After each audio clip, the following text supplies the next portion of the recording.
নমস্কার, তোমাদের প্রত্যেককে স্বাগত জানাই Geotech Bengal YouTube channel in partnership with exam Bangla publication. তো ওয়েস্ট বেঙ্গল পুলিশ কনস্টেবল এবং কলকাতা পুলিশ কনস্টেবল 2024-এর জন্য তোমাদের যে বেঙ্গল পুলিশ জিকে এক্সপ্রেসের ক্লাস চলছে, আজকে তার 14 নম্বর ক্লাস নিয়ে আমরা চলে এলাম।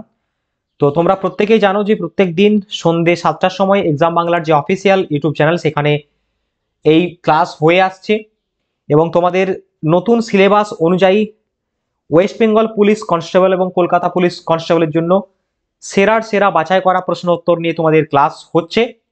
তো অবশ্যই প্রত্যেকে সেশনটিকে একটু শেয়ার করে দাও বন্ধুদের সাথে এবং সকলে কিন্তু খুব মনোযোগ সহকারে ক্লাসটা দেখবে প্রত্যেকে। চলো আজকের এই ক্লাসটা কন্টিনিউ করি।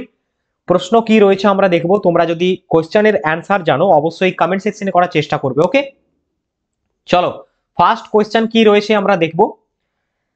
তো প্রথম প্রশ্ন রয়েছে, নিম্নলিখিত কোন সাইটটি সিন্ধু সভ্যতার অংশ নয়? হরপ্পা, উরুক, লোথাল, মহেঞ্জোদারো। তো এক্ষেত্রে সঠিক উত্তর কোনটা হবে? সঠিক উত্তর হবে অপশন বি, উরুক ইজ দা কারেক্ট অ্যান্সার। এটি কিন্তু সিন্ধু সভ্যতার অংশ নয়। ওকে, এরপরে আমরা এক্সপ্লেনেশন দেখে নেব কি রয়েছে এখানে। দেখো, প্রথম বলছে মেসোপটেমিয়ার দক্ষিণ দিকে অবস্থিত একটি শহর ছিল এই উরুক। তাহলে দেখলাম আমরা এটা কি, এটা হরপ্পান সাইট ছিল না সিন্ধু সভ্যতার যুগে। ওকে, তো এটা হচ্ছে মেসোপটেমিয়া সভ্যতার একটা অংশ এবং এটা একটা সিটি যেটি ইউফ্রেটিস নদীর তীরে অবস্থিত ছিল প্রাচীন সভ্যতা। এবং হরপ্পা সভ্যতার বিভিন্ন স্থান যেরকম আমরা ধোলাভিরা, কালীবঙ্গান, রাখিগাড়ি, রোপার, লোথাল এগুলো হচ্ছে ভারতে আমরা দেখতে পাই। আর হরপ্পা, তারপর হচ্ছে গানেরিওয়ালা, মহেঞ্জোদারো বর্তমানে পাকিস্তানে অবস্থিত। দয়ারাম সাহানি প্রথম ব্যক্তি যিনি সিন্ধু সভ্যতার যে হরপ্পান সাইট 1921 সালে আবিষ্কার করেন এবং 1922 সালে আর ডি ব্যানার্জি মহেঞ্জোদারো আবিষ্কার করেন। কালীবঙ্গান আবিষ্কার করেন বিবি লাল 1966 সালে। ওকে, চলো নেক্সট পরবর্তী প্রশ্নের দিকে আমরা যাব। নেক্সট প্রশ্ন বলছে, চারটি বেদের মধ্যে সব থেকে প্রাচীন বেদ কোনটি? খুব ইম্পর্টেন্ট প্রশ্ন। চারটি বেদের মধ্যে সব থেকে প্রাচীন বা পুরনো বেদ কোনটি? মোস্ট ওল্ডেস্ট বেদ যদি আমরা দেখি সেটা হচ্ছে চারটি বেদের মধ্যে ঋগ্বেদ। অপশন বি হবে এখানে আমার কারেক্ট অ্যান্সার। ওকে, দেখো ঋগ্বেদ সব থেকে প্রাচীনতম বেদ, এখানে 1028টি শ্লোক রয়েছে। আর যদি আমরা সামবেদের কথা বলি তো সামবেদ হচ্ছে ভারতীয় সঙ্গীতের উৎস, এটা কিন্তু পরীক্ষায় প্রশ্ন হয়। আর জাদুবিদ্যার বিভিন্ন মন্ত্রাদি লেখা রয়েছে কোথায়? অথর্ব বেদে। যজুর্বেদে রয়েছে উপাসনার বিভিন্ন মন্ত্রাদি। মুন্ডক উপনিষদ অথর্ব বেদেরই অংশ। ওকে, চলো নেক্সট পরবর্তী প্রশ্ন, মহাভারতের আসল নাম কি? Jaya Samhita, Shiva Samhita, Sushruta Samhita, Bhrigu Samhita. So the correct answer will be, সঠিক উত্তরটি তোমাদের হবে মহাভারতের আসল নাম কোনটা হবে? Jaya Samhita. Option A is the correct answer. খুব ইন্টারেস্টিং কোয়েশ্চেন, আজকের প্রত্যেকটা প্রশ্ন তোমাদের কিন্তু খুব ভালো রয়েছে। ওকে, প্রত্যেক দিনের ক্লাসেই ভালো থাকে বাট আজকের ক্লাসের কোয়েশ্চেন একটু অন্যরকম পাবে তোমরা।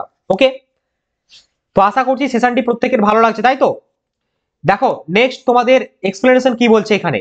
মহাভারতের আসল নাম হলো জয় সংহিতা। মহাভারত রচনা করেন বেদব্যাস। এটি বিশ্বের সব থেকে বৃহত্তম মহাকাব্য। মহাভারতে প্রায় 90,000 শ্লোক রয়েছে। নেক্সট প্রশ্ন, ভগবান মহাবীরের আসল নাম কি? ভগবান মহাবীরের আসল নাম কি? তো এই ক্ষেত্রে সঠিক উত্তর কোনটা হবে? সঠিক উত্তর হবে আমাদের বর্ধমান, অপশন সি। দেখো ভগবান মহাবীরের আসল নাম হচ্ছে বর্ধমান। তো ইনি ছিলেন জৈন ধর্মের 24তম তীর্থঙ্কর এবং মহাবীর হচ্ছেন শেষ তীর্থঙ্কর। আর ঋষভদেব ছিলেন জৈনদের প্রথম তীর্থঙ্কর। মোট 24 জন তীর্থঙ্কর ছিলেন। ওকে, চলো পরবর্তী প্রশ্ন, প্রথম বৌদ্ধ পরিষদের সভাপতিত্ব করেন নিচের কোন শিষ্য? ফার্স্ট বুদ্ধিস্ট কাউন্সিলের সভাপতিত্ব করেন কে? চারটে অপশনের মধ্যে সঠিক উত্তর কোনটা হবে এখানে? ফার্স্ট বুদ্ধিস্ট কাউন্সিলে সভাপতিত্ব করেন Mahakashyapa. Option C is the correct answer, option C. দেখো মহাকশ্যপ প্রথম বৌদ্ধ পরিষদের সভাপতিত্ব করেন 483 খ্রিস্টপূর্বাব্দে। এই মানে বৌদ্ধ পরিষদ হয়েছিল প্রথমটা কোথায় হয়েছিল? রাজগৃহে। এটাও কিন্তু পরীক্ষায় প্রশ্ন হয়। বুদ্ধের চূড়ান্ত নির্বাণের 90 দিন পরে, মানে প্রয়াণের পর। দেখো রাজা অজাতশত্রু হলেন সেই ব্যক্তি যিনি যার পৃষ্ঠপোষকতায় প্রথম যে বুদ্ধিস্ট কাউন্সিল সেটা হয়েছিল। আর বিনয় পিটক সূত্র পিটক এখানে সংকলিত হয়েছিল এবং 383 খ্রিস্টপূর্বাব্দে বৈশালীতে শিশুনাগ রাজবংশের কালাশকের পৃষ্ঠপোষকতায় যেটা হয়েছিল সেটা হচ্ছে দ্বিতীয় বুদ্ধিস্ট কাউন্সিল। আর তৃতীয় এবং চতুর্থ এটাও পরীক্ষায় আসে। ওকে, তো তৃতীয়টা হয়েছিল পাটলিপুত্রে অশোকের নেতৃত্বে এবং চতুর্থ হয়েছিল কুন্দলবনে, ঠিক আছে, কুন্দলবন এবং কনিষ্কের নেতৃত্বে হয়েছিল। চলো পরবর্তী প্রশ্ন, মৌলিক অধিকারের ধারণা কোন দেশের সংবিধান থেকে নেওয়া হয়েছে? মৌলিক অধিকারের ধারণা কোন দেশের সংবিধান থেকে নেওয়া হয়েছে? তো এক্ষেত্রে সঠিক উত্তরটা হবে তোমাদের এটি নেওয়া হয়েছে আমেরিকার সংবিধান থেকে, অপশন এ। অপশন এ হবে সঠিক উত্তর। চলো পরবর্তী প্রশ্ন, ভারতীয় সংবিধানের কোন ধারায় রাজ্যপাল নিয়োগের বিষয়ে উল্লেখ করা রয়েছে? তো রাজ্যপাল নিয়োগের বিষয়ে উল্লেখ রয়েছে ধারা 155, অপশন এ হবে সঠিক উত্তর। দেখো রাজ্যপাল সম্পর্কে আমরা দেখলাম, এরপরে বিভিন্ন তথ্য যেরকম 148 আর্টিকেল, এটা গুরুত্বপূর্ণ কারণ হচ্ছে কন্ট্রোলার এবং অডিটর জেনারেল মানে ক্যাগ, তোমাদের ক্যাগের কথা বলা হয়েছে এইখানে, এটাও কিন্তু পরীক্ষায় আসে যে কত নম্বর আর্টিকেলে রয়েছে। তো আর্টিকেল 148 রয়েছে। আচ্ছা, ধারা 143 সুপ্রিম কোর্টের সাথে পরামর্শ করবে কে? রাষ্ট্রপতি, এই পাওয়ারটা দেয়া হয়েছে। ওকে, আর রিসেন্টলি আমরা দেখলাম ভারতের রাষ্ট্রপতি দ্রৌপদী মুর্মু 9 জন রাজ্যপাল নিউলি অ্যাপয়েন্টেড করেছেন। ওকে, চলো নেক্সট পরবর্তী প্রশ্ন, ভারতীয় সংবিধানের কত নম্বর ধারায় পার্লামেন্টকে সংবিধান সংশোধনের ক্ষমতা দেওয়া হয়েছে? তো পার্লামেন্ট সংবিধান সংশোধন করতে পারেন ভারতীয় সংবিধানের কত নম্বর ধারা অনুযায়ী? সঠিক উত্তরটা হবে 368 নম্বর ধারা অনুযায়ী। Option B is the correct answer. Option B is the correct answer. দেখো ধারা 356 এখানে কি বলছে, অপশনে রয়েছে এটি হচ্ছে রাষ্ট্রপতি শাসনের কথা বলা হয়েছে। আচ্ছা, ধারা 198 একটি অর্থ বিল শুধুমাত্র ভারতের সংসদের কোথায়? নিম্নকক্ষে, অর্থাৎ লোকসভায় উপস্থাপন হবে বা পেশ হবে, এই বিষয়ে বলা রয়েছে। ধারা 144 কি বলা হয়েছে? বেসামরিক ও বিচার বিভাগীয় কর্তৃপক্ষকে সুপ্রিম কোর্টের সহায়তায় কাজ করার পরামর্শ দেওয়া হয়, এই বিষয়টি এখানে উল্লেখ রয়েছে। তোমাদের দেখো অপশন ধরে ধরে আমরা প্রত্যেকটা বিষয় দেখছি। এখানে আমি আরো একটা বিষয় বলবো তোমাদের, যে সংবিধান এখনো পর্যন্ত মোট 106 বার সংশোধিত হয়েছে এবং লাস্ট সংবিধান সংশোধন 2023 সেপ্টেম্বরের দিকে সম্ভবত আমরা দেখেছি 106তম সংবিধান সংশোধনের মাধ্যমে ভারতে উইমেন রিজার্ভেশন বিলের কথা কিন্তু বলা হয়েছে। ওকে, চলো নেক্সট পরবর্তী প্রশ্ন, অক্টোবর 2020 অনুযায়ী ভারতীয় সংবিধানে মোট কতগুলো অধ্যায় রয়েছে? ভেরি গুড কোয়েশ্চেন, বলো সঠিক উত্তর কোনটা হবে? তো সঠিক উত্তর হবে অক্টোবর 2020 অনুযায়ী বা বর্তমানে যদি দেখি এই মুহূর্তে ভারতের সংবিধানে মোট 25টি পার্ট রয়েছে। যদি আমরা একদম প্রথম দিকে তাকাই তাহলে দেখবো ভারতের সংবিধানের যে আর্টিকেল 395টি ছিল, বর্তমানে 448টি আর্টিকেল রয়েছে। এই বিষয়টা আমি বলতে চাইছিলাম, এই যে এই বিষয়টা। ওকে, আচ্ছা 2020 অনুযায়ী মোট 25টি পার্ট রয়েছে, আগে ছিল 22টি পার্ট। ওকে, আচ্ছা দেখো সেপ্টেম্বর 2023 অনুযায়ী ভারতীয় সংবিধানে মোট 106 বার সংশোধিত হয়েছে, প্রথম 1950 সালে হয়েছে। সংবিধানে মোট 448টি ধারা রয়েছে, 395 ছিল। ওকে, চলো নেক্সট পরবর্তী প্রশ্ন, দেখো আমরা ইতিহাস দেখলাম, ইন্ডিয়ান পলিটি দেখছি, সমস্ত বিষয়ের কোশ্চেন রয়েছে, চাপ নেই। পরীক্ষায় যেরকম তোমাদের প্রশ্ন হয় West Bengal police, Kolkata police, সেইভাবেই কিন্তু তোমাদের পরীক্ষার প্রশ্নপত্র রেডি করানো হচ্ছে এখানে। ওকে, বলো এটার উত্তর কি হবে? ভারতীয় সংবিধানের কত নম্বর ধারায় আর্থিক জরুরি অবস্থার কথা বলা হয়েছে? তোমাদের রিসেন্টলি এটা এসেছিল লেডি কনস্টেবল 2023 প্রিতে। সঠিক উত্তরটা হবে 360 নম্বর ধারা। Option B is the correct answer. ধারা 360 বলা হচ্ছে কি? আর্থিক জরুরি অবস্থার কথা। ধারা 352তে রয়েছে রাষ্ট্রপতি জাতীয় জরুরি অবস্থা ঘোষণা করতে পারেন। ধারা 356তে বলা হয়েছে রাষ্ট্রপতি শাসনের কথা বলা হয়েছে।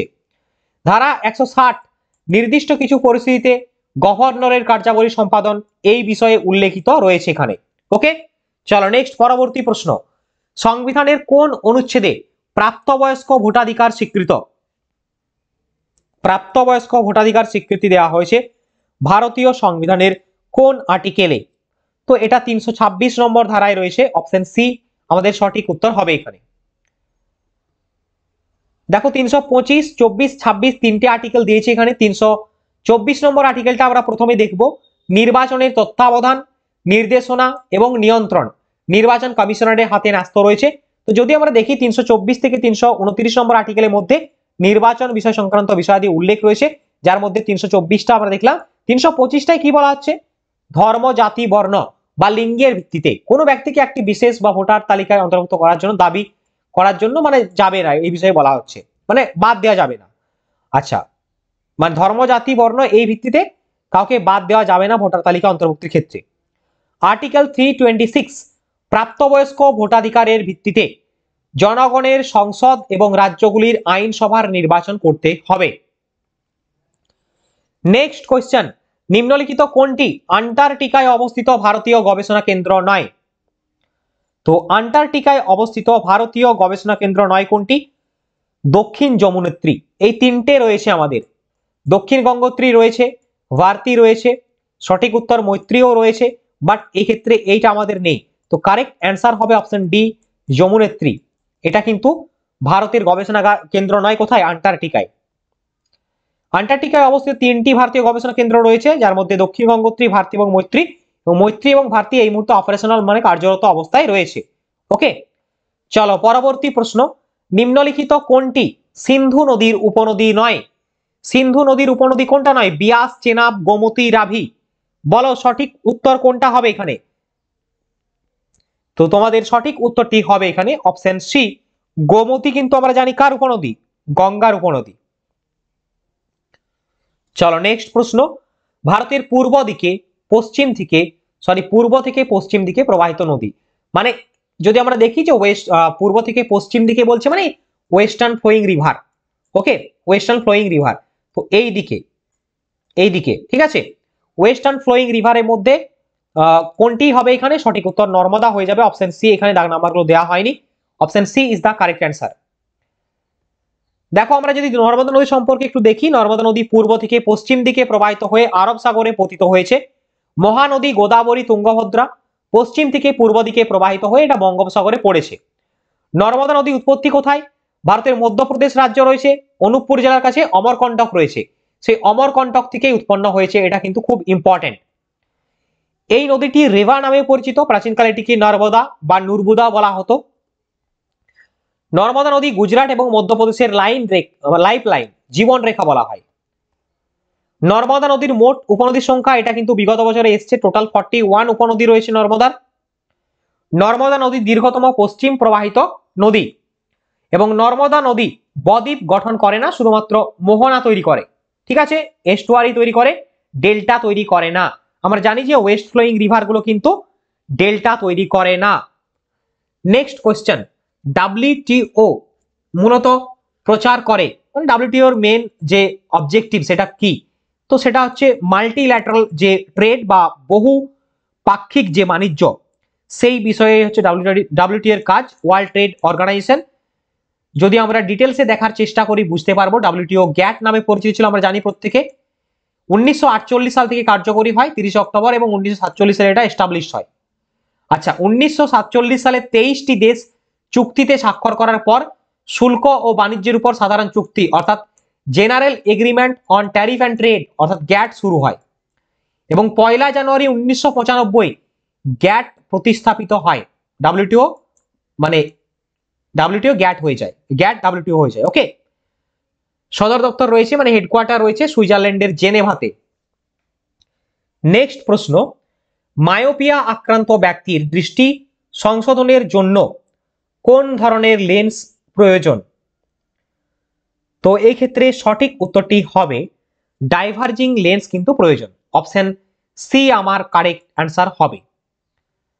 দেখো একটি সাধারণ মানুষের ন্যূনতম যে দূরত্ব স্পষ্ট দেখার জন্য সেটা হচ্ছে 25 সেন্টিমিটার, এটা আমরা আগের দিনও দেখেছিলাম। মানে সঠিক উত্তর হবে, সঠিক উত্তর তোমাদের সি হলো। তো এই পয়েন্টটাও কিন্তু সায়েন্সের ক্ষেত্রে ইম্পর্টেন্ট তোমাদের, ঠিক আছে, যে কোনো পরীক্ষায় এই ধরনের প্রশ্ন আসে। মায়োপিয়ার কি? ব্যক্তি দূরের বস্তুকে দেখতে পায় না। নেক্সট, আকাশের নীল রঙের কারণ কি? আকাশকে আমরা নীল দেখি, মেনলি এর কারণটা কি? ফিজিক্সের জিনিস। তো তোমাদের সায়েন্সের প্রশ্নের পরে আমরা দেখছি। তো এর মেন কারণ হচ্ছে স্ক্যাটারিং অফ লাইট, আলোর বিচ্ছুরণ। অপশন এ হবে সঠিক উত্তর।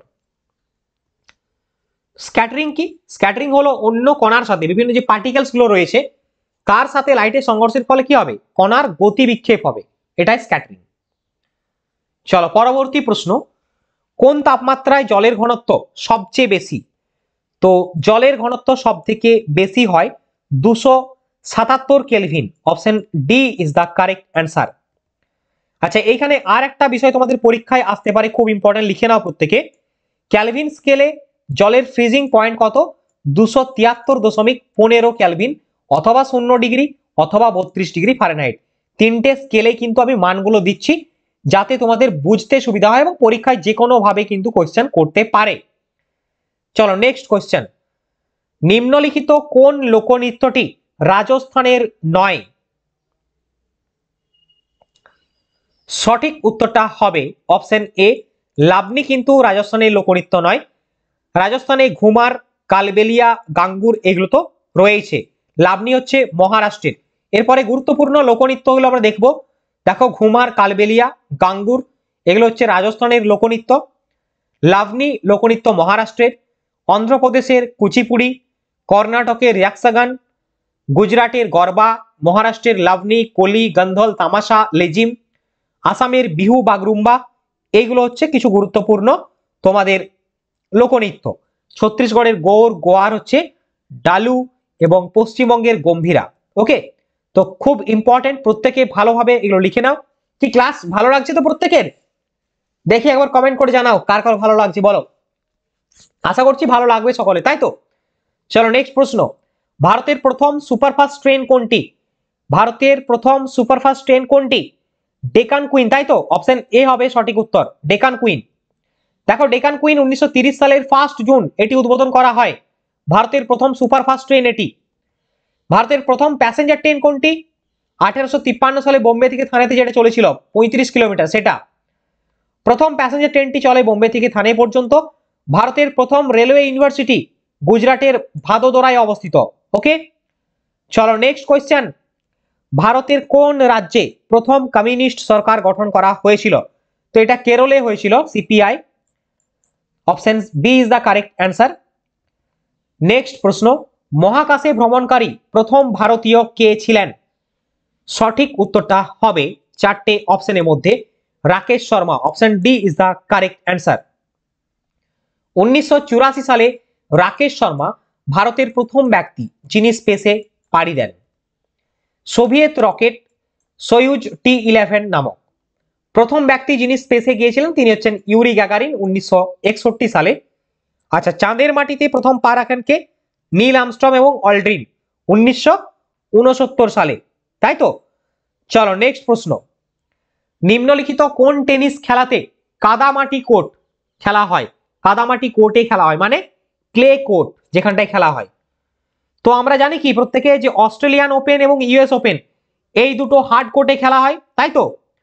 আচ্ছা, আর একটা ওপেন যেটা হচ্ছে উইলিমটন ওপেন, এটা হচ্ছে গ্রাস কোর্টে খেলা হয়। তাহলে আমার এই উইলিমটন ওপেন চলে গেল, অস্ট্রেলিয়ান ওপেন, ইউএস ওপেন চলে গেল বাদ। সঠিক উত্তর রইল কে? রোল্যান্ড গ্যারোস, যার নাম কি, নামটা আমি চেঞ্জ করেছি, আগের দিনে তোমাদের এই নিয়ে একটা অন্য প্রশ্ন ছিল। এর নাম হচ্ছে ফ্রেঞ্চ ওপেন, যেটা তোমাদের ক্লে কোর্টে খেলা হয়। খুব ডিটেলস রয়েছে, প্রত্যেকে দেখে নাও। চলো নেক্সট, রঙ্গস্বামী কাপ কোন খেলাতে দেওয়া হয়? রঙ্গস্বামী কাপ দেওয়া হয় হকিতে। এছাড়া হকিতে দেওয়া হয় আগা খান কাপ, তাই তো? সুব্রত কাপ দেওয়া হয় ফুটবলে, আর ইরানি কাপ দেওয়া হয় ক্রিকেটে, ডেভিস কাপ দেওয়া হয় লন টেনিসে। প্রত্যেকটি পয়েন্ট তোমাদের খুব খুব ইম্পর্টেন্ট। সেশনটি ভালো লাগলে অবশ্যই লাইক করো প্রত্যেকে। চলো নেক্সট প্রশ্ন, কোন খেলোয়াড়ের ডাকনাম CR7? CR7 ডাকনাম কার? Cristiano Ronaldo. Option B is the correct answer. Six machine কার নাম? ক্রিস গেল। মেসির নাম হচ্ছে লা পুলগা। চলো নেক্সট প্রশ্ন, মালগুড়ি ডেজ কার লেখা?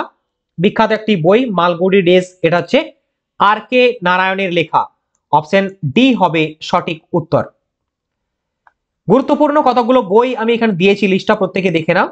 The Indian struggle, Subhash Chandra Basu, a passage to India, E.M. Forster, early history of India, Vincent Smith, untouchable, Mulk Raj, ignited minds, APJ Abdul কালাম।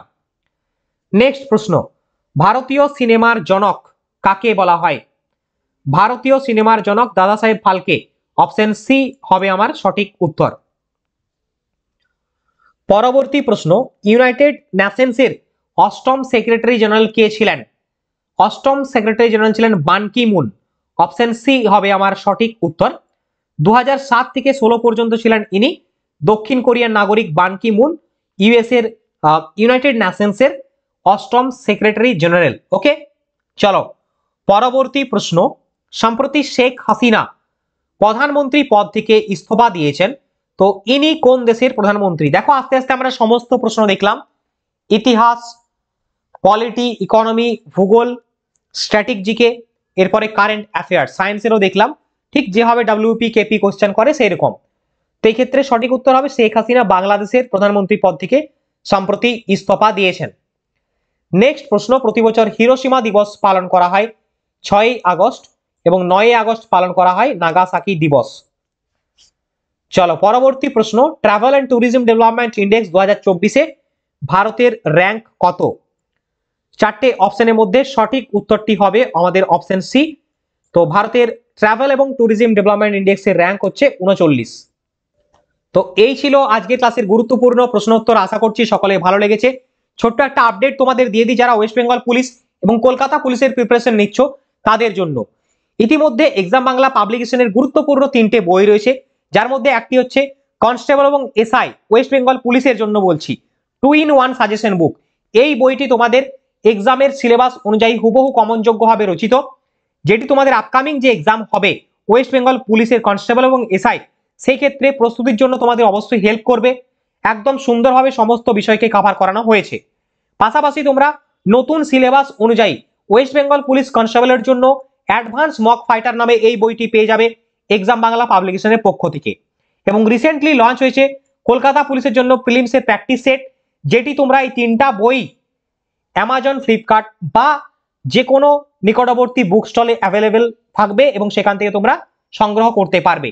যারা আগ্রহী তারা অবশ্যই নিয়ে নাও, কারণ এক্সাম বাংলা পাবলিকেশনের বই মানে জানো সেরার সেরা বই, এবং বহু পরীক্ষার্থী বিগত বছরে উপকৃত হয়েছে।